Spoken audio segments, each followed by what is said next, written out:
রাহিম।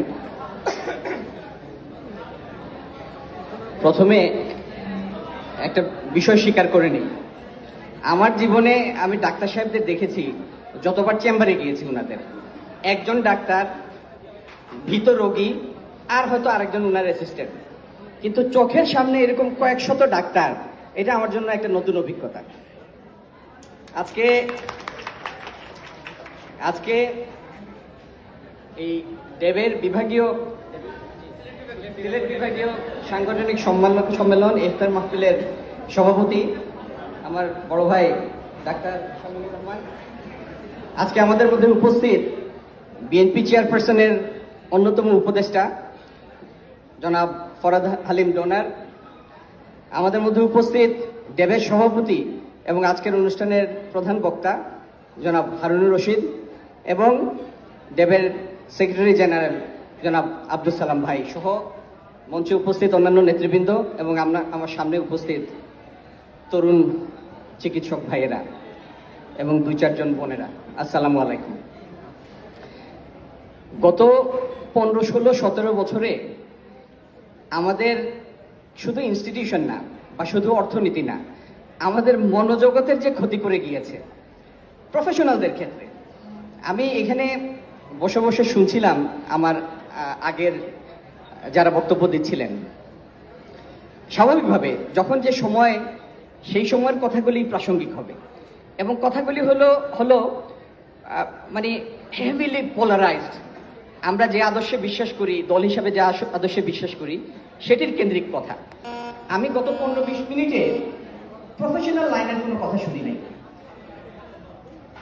আমার কথার উদ্দেশ্যটা দোষারোপ না, কথার উদ্দেশ্যটা হচ্ছে আফসোস। গত 16-17 বছরে আমাদের যতগুলি ক্ষতি হয়েছে, তার মধ্যে একটি হলো আমাদের মনোজগতের ক্ষতি হয়েছে, যে জন্য আমরা স্বাভাবিক সময়ের স্বাভাবিক চিন্তা করার ক্ষমতাটাও আমাদের সংকুচিত হয়ে এসেছে। হাসিনা বিগত হয়েছে, হাসিনা গিয়েছে।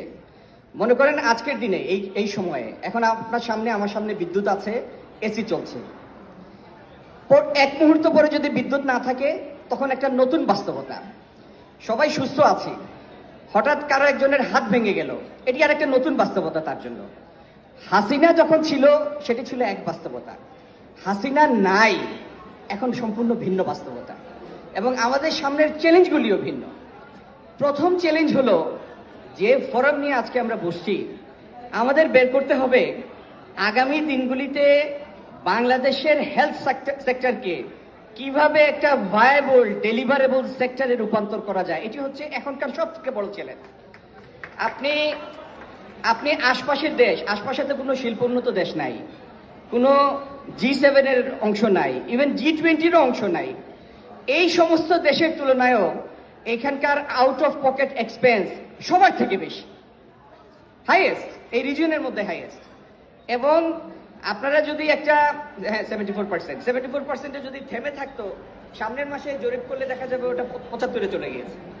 এবং আপনারা যদি একটা জরিপ নেন যে প্রফেশনালদের মধ্যে চিকিৎসার ক্ষেত্রে আমাদের কনফিডেন্স লেভেল কি, সাধারণ মানুষের হতাশ হওয়া ছাড়া কোনো উপায় নাই।